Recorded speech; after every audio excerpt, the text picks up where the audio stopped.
एकर चाबी भी जरूर यहाँ कहीं हुई। ताला के चाबी हमरा लगे बा।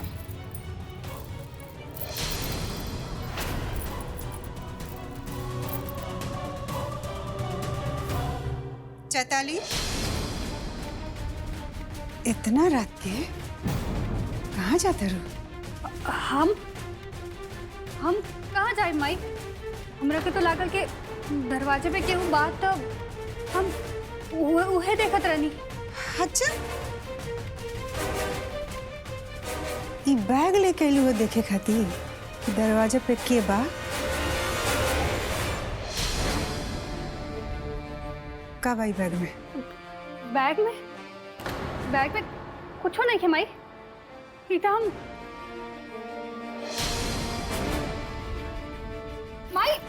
माई छोड़ छोड़।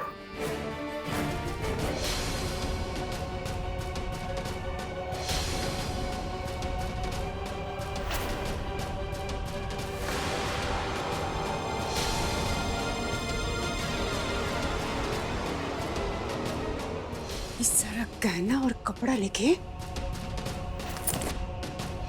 कहाँ जाते रहे? सच सच बताओ, ये सब का चलता है? कहाँ करे जाते रहे हते?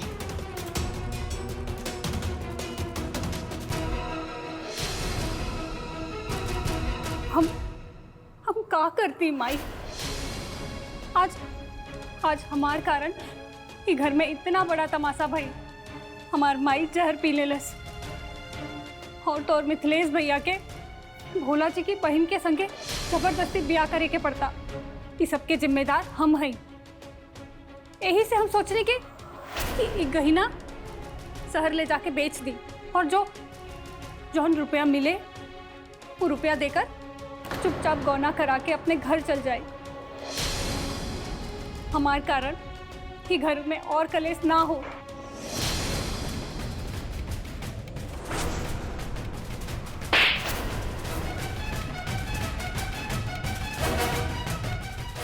फिल्मी कहानी ना जाके उन लड़का के सुनाइए। चल फटफटिया पर आवेला तोरा से मिले खाती।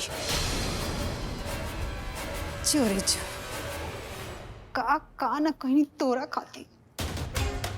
भोला बाबू के माई बाप के हाथ पर जोड़नी, मिथिलेश के बियाह खाती हाँ करौनी।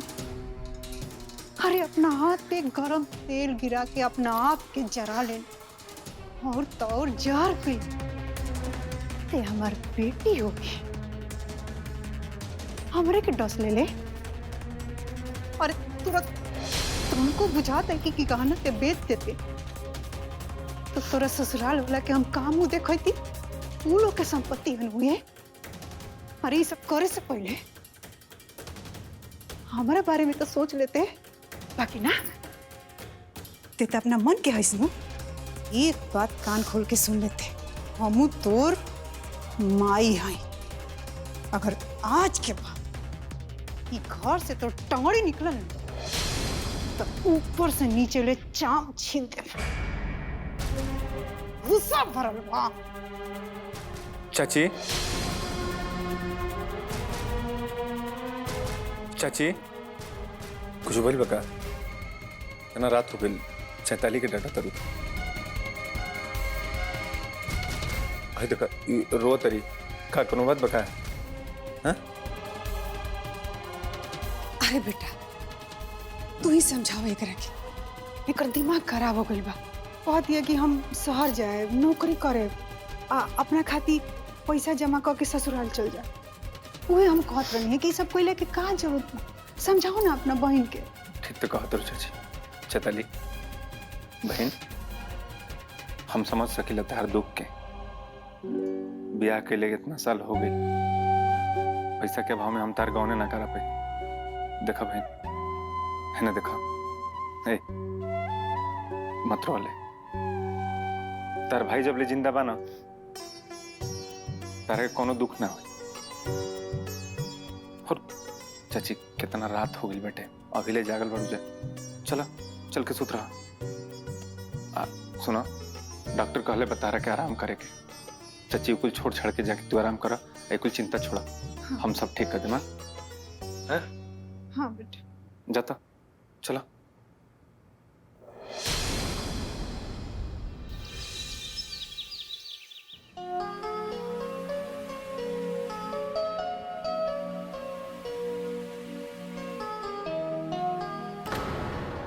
बड़ा बढ़िया खबर छपल बा अखबार में।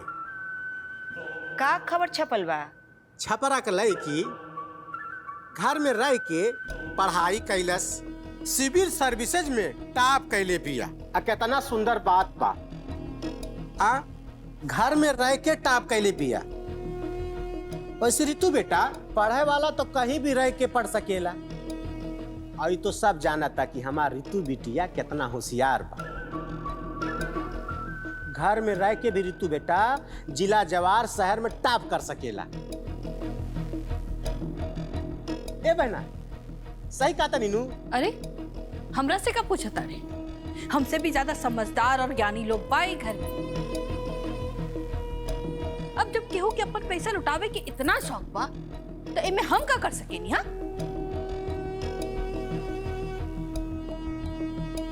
बच्चा लोग के पढ़ाई के ऊपर जन खर्चा कइल जाला ओकरा के उड़ावल ना कहल जाला बाल्टी। ये एकदम सही कहा था नी जीजा जी। रितु बिटिया पे अगर 5 लाख खर्चा हो रहा बा तो 50 लाख कमा के दे भी। अरे ये तो साक्षात लक्ष्मी बिया। का रितु बेटा? अच्छा, हम बैंक जा रहल बानी। रितु के हॉस्टल के और कोचिंग के फीस जमा करे के बा। हमरा आवे में थोड़ा सा देर हुई। जीजा जी, आज हम रउआ संगे बैंक चलब। ना ना, तो इजे रहा। हमरा बैंक के बाद 1-2 जगह और जाए के बा। काल रितु दिल्ली निकली हैं, अगर उनका कुछ लागी तो देख लिया। ठीक बा? दीदी चलो हम पैकिंग में थार मदद कर दे जाने।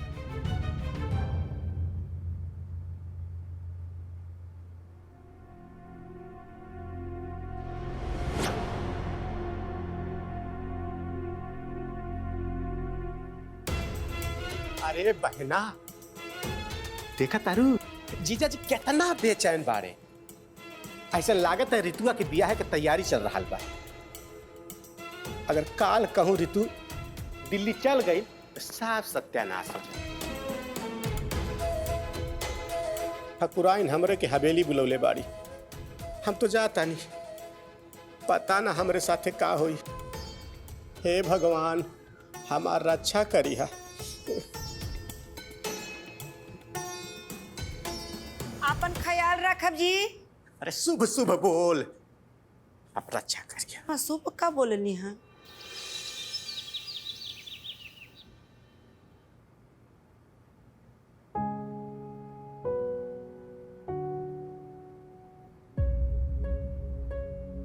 माई,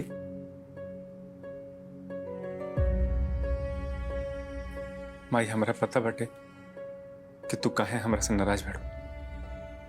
माई, तार नाराजगी एकदम जायज हो माई, एकदम जायज हो माई। माई, लेकिन तू ही बतावा कि हम का करी माई। ताके तो पता बा माई कि हम तारा के दुखी होत ना देख सकिले। माई, जौन कुछ भी हम ई करतनी ई सब तोहरे तो सिखावल हवे।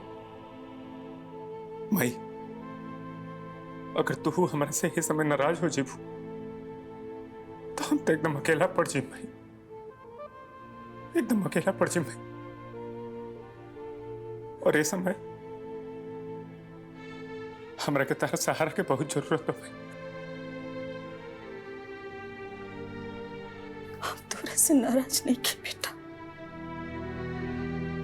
बाकी ये जी कुछ भी हमरा सामने हो रहा बा, हमरा से देखल नहीं के जाता मिथिलेश। दुख तो ये बात के बा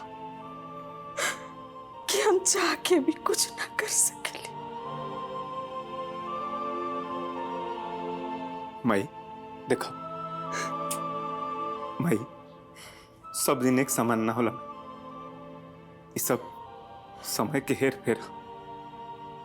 तू देखिए ले, भोले बाबा हमने के पहले नियर दिन कर दिया, सब ठीक हो जाए। मिथिलेश हाय नु चैताली के गौना के गहना बैंक के लाकर में जमा कर दा। चाची बैंक में कहे खातिर ये सब जेवरात घर में भी तो सही बैठे। ए बेटा तू जानते बड़ा कि आजकल गांव में कितना चोरी चकारी होता है। हमारा मन में हमेशा डर समाइल रहेला और वो में ही गहना चैताली के ससुराल वाला लोग देले बा। मान लो काल के कोनो ऊंच नीच हो गए तो फिर जीवन भर ताना सुने के मिली हमें। हाँ बेटा चाची ठीक कहा तनी, ले जा बैंक में रख दा। ठीक है, जैसा आप लोग उचित समझे हम जमा कर दें। ए बेटा सुना ना, लॉकर में गहना जमा कैला के बाद में अपना चाचा के साथे भोला बाबू के घरे चल जाइहा। भोला बाबू के भी मनावे के बाद आ सब बात क्लियर करके आ जाइहा लोग। हाँ ठीक है चाची, हम चाचा के संगे लेके जाए। ठीक है।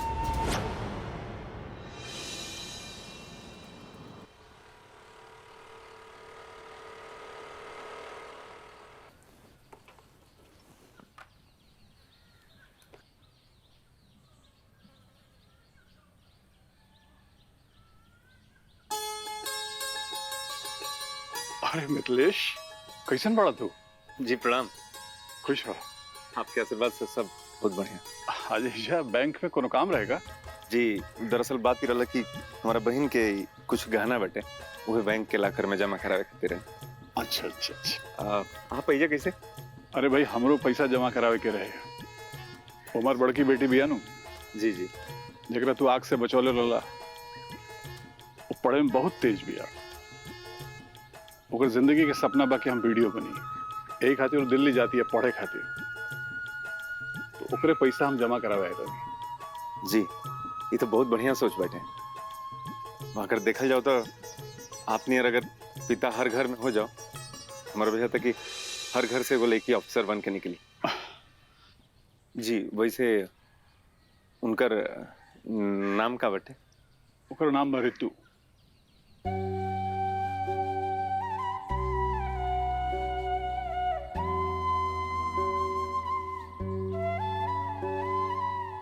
वैसे बेटा तू काम का करेला? जी हम बस एगो छोट मोट मामूली कलाकार है। कलाकार? तबे तहार दिल इतना निर्मल बा बेटा। आखिर एगो बात कहो, कलाकार कोई भी मामूली ना होला, खूब तरक्की करा, हमारा आशीर्वाद बा। जी अच्छा अब हम चलो तनी, बहुत तैयारी करे के बा, तू अपन ख्याल रखिया। जी प्रणाम। खुश रहो।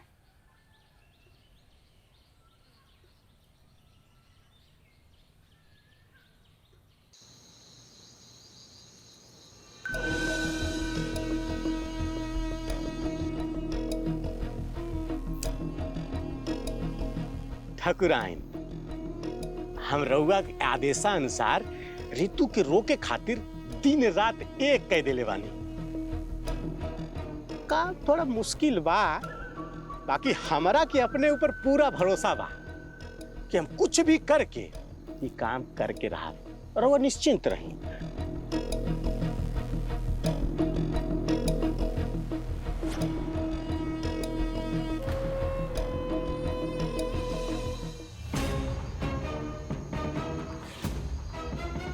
का बात बा बनवारी, चूना जरा ज्यादा ही लगा देला। बनवारी काहे घबरा गईला? जायदा अब पहले ये बतावा कि रीतु अबले ब्याह खातिर तैयार काहे ना भइल? का चल रहा बा तोहरे घर में? देखा बनवारी, हमके साफ साफ बता दा कि ई काम तोहरा से होई कि ना, ना तो हम खुदे जाके तोहर बहन से बात कर ले। एक बात समझ ला बनवारी, ठाकुर साहब के आवे से पहले ये काम पूरा करे के बा। रउआ काहे कष्ट करब ठाकुराइन, हम बानी नु। ठाकुर साहब के आवे से पहले ई काम हम कर देब। अगर ये काम ना होई तो एक सजा का होई, मेरा के अच्छा से मालूम बा। अरे ना ना ठाकुर साहब, एकर नौबत ना आई। आखिर हम रउआ लोग के सेवक बानी। जबले ई काम ना कर देब ना, तबले हम चैन के सांस न लेब। अच्छा, अब हम चली ठाकुराइन। प्रणाम प्रणाम सत्य मालिक। बैगवा भूल जात रहनी है।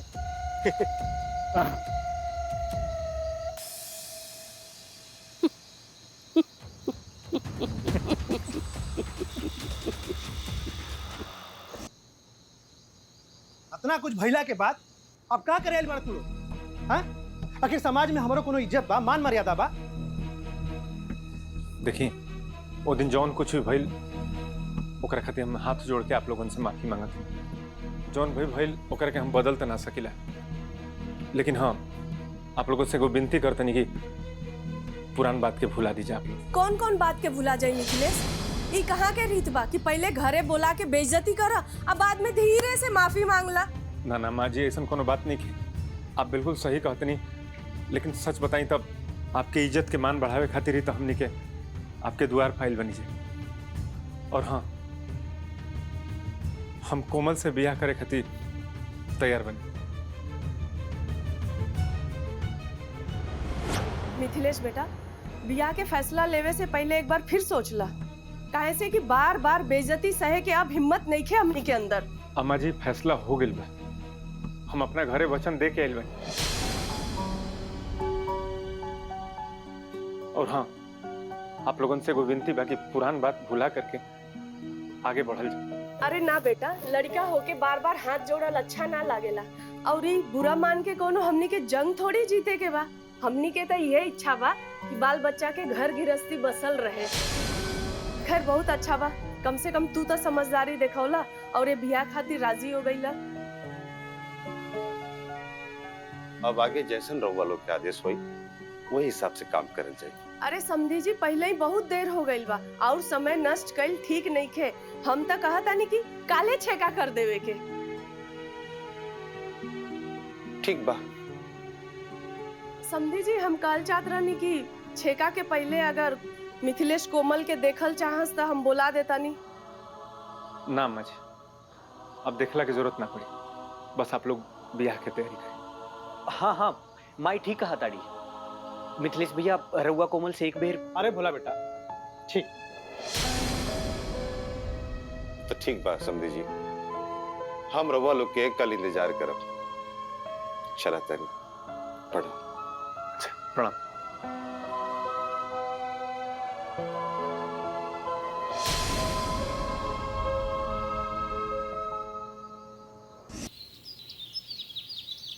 अरे स्वागत बा रउआ लोग के, बहुत बहुत स्वागत बा।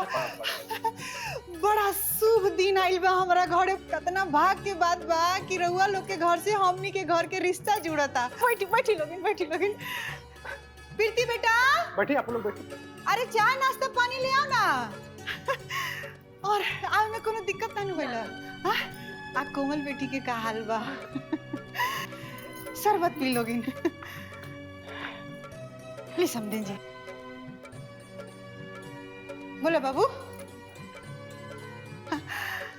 बैठी ना आप लोग, बैठी। हाँ बैठ बैठ बैठ।